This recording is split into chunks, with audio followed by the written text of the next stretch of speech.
Энэ юу яах ёстой юм байна. Бичлэгэндээ амар сайн бэлдэх ёстой байна. Юу ярих уу, яаж ярих уу, одоо нэг скрипт гэдэг шиг үлээ те. Би уг нь задлагын сургалтанд суусан шүү дээ. Тэгээ сайн ойлгоогүй л энэ да те. Амар бичиж тэмдэглэж авчираад мартчихад байгаа байхгүй юу. За би сард хэдийг олдог вэ? Өмнө нь хэдийг олсон бэ? 2025 онд те. Ер нь бол нөгөө орлогоо заримдаа компани дансаар, заримдаа хувь дансаар авч исэн те. Хувь дансаар авч байх үедээ дунджаар ер нь сард нэг 20-25 орчим сая төгрөг орж ирээд байгаа байхгүй. Гэтэ эн чинь бол нөгөө юу штэ. Орж ирж байгаа дүн л юм боловч эргээд зардалтаа ч гэдэм үү те бусад зарлаганд ер нь 70-80%, 90% баг бүгдээрээ тэр чигээрээ гарч яваадсан байхгүй. Тэгээ би ч нөгөө хоёр юм хийдэг. Эхнийх нь баталгаад орчуулга. Хоёр дахь нь Facebook-ийн пэйж зардаг байхгүй. Тэгээд ер нь мөнгөөрөө шууд пэйж худалдаад авчдаг. Тэгээд эргээд тэр пэйжээ зардаг гэх юм уу. Надаа нэрээ одоо 2 пэйж байгаа шүү. 14,000-тай нэг, 120,000-тай нэг тий. Сонирхол комент хэсэгт утасны дугаараа үлдээч шууд заалгаад үнийг нь олон мэдээллийг асууж болно.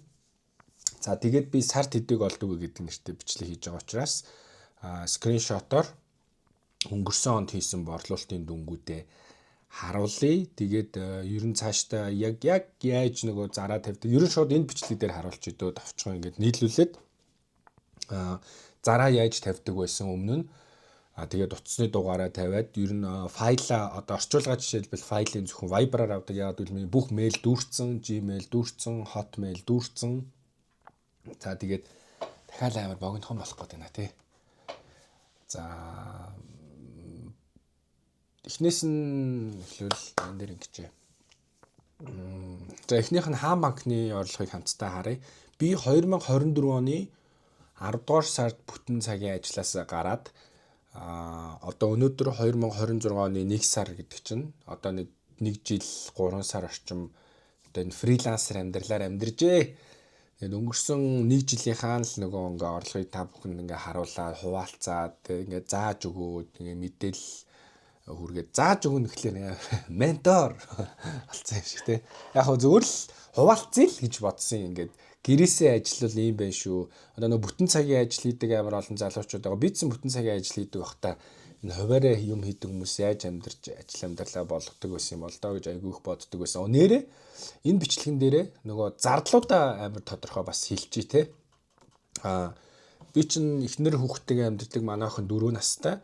Манай эхнэр бас хуваараа хуулийн фирм ажилладаг. Тэгээд бид гурийн тогтмол зардал гэвэл одоо яг энэ байрны түрээс бид гур байр байхгүй түрээс ч амьдардаг. Сарын сая 200 байрны эзэн эгчтэй маш их баярлалаа. Нөгөө ингээд цуулж төлөхийг маань зөвшөөрсөн. 100, 200 мянга, 300 мянга, 400, 500 ингээд цуулж төлсөөр байгаа л 3 сарын хугацаанд 3 сая 600 болохоор түрээс төлөгдлөө гэж үздэг. Нэр энэ бол бүр супер төлбөрийн уяатан байдал те. Би анхнаасаа үнэ хэлсэн л дээ ихчээ би ингээд мөнгө хадгалж чаддгүй маа. Ингээд та боломжтой хадгаламжийн дансаа хэлж ш тхүү тэрнлүүчин дүүн ингээд цуулаа хийгээд би юм өдрийн орлоготой маа гэдээ анх хэлж исэн. За тэгээд байрны түрээс нь сая 200. За байрны мөнгө тоог ус цахилгаан интернет бүгд нийлээд нэг 100-аас 150 мянга орчим болдог тогтмол дүнгээрээ. Тэгээд манайх нөгөө Univision-гийн гурвалсан үйлчилгээ биш дан сингл интернет ашигладаг. Тэгэхгүй нөгөө Монгол кино хэтэрхийх төрөөсч үзээд байсан. За сая 200, 150, сая 350. За хүнс бол нэг манайх нэг 500-аас 600 мянга орчимд хүнс авдаг. Тэгэхээр нэг ойролцоогоор 2 сая. Манай яг тогтмол зардал. За тэгээд үүнээс гадна бусад нөгөө нэмэлт хэрэгцээнүүд байгаа те нэг сар болгон бол хувц судалдаж аваад байхгүй. Заримдаа кино үзнэ. Тэгээд бид гурийн айгүйх мөнгө өрдөг байж магадгүй зүйлс бол ерөөсө хоол, бэлэн хоол, гадуур хооллох, захиалгын хоол. Тэгээ хаяа амралт өдрүүдэд саав орно. Тэгээ өөр нэгтий гэж айхтар нарийн хобби үнэтэй мөнгө өрдөг зүйл нь гайгүй. За тэгээд эргээд нөгөө нэг сард хэдийг олдог вэ гэдэг рүүгээ оръё. Яг одоо би энэ ч Хаан банкны 2025 оны 10-11 2025 оны ингээд сар сараар нь болон ингээд жилээр нь харуулчихъя.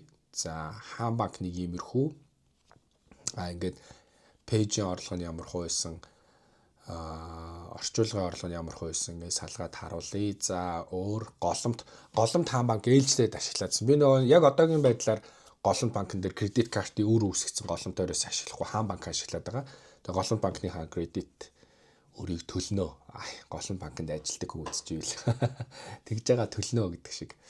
За тэгээд энэ удаагийн бичлэгээр би сард хэдийг олдог вэ гэдэг талаараа хуваалцлаа. Тэгээд миний бичлэгийг одоохондоо амар цөөхөн үзэж байгаа болохоор нэг ширхэх ч хамаагүй комент орж ирээд хүссэн асуулт асуух юм бол би хариулахад бэлэн байгаа. За тэгээд дараагийн бичлэгээр уулзтлаа. Түр баяртай гэдэг шиг.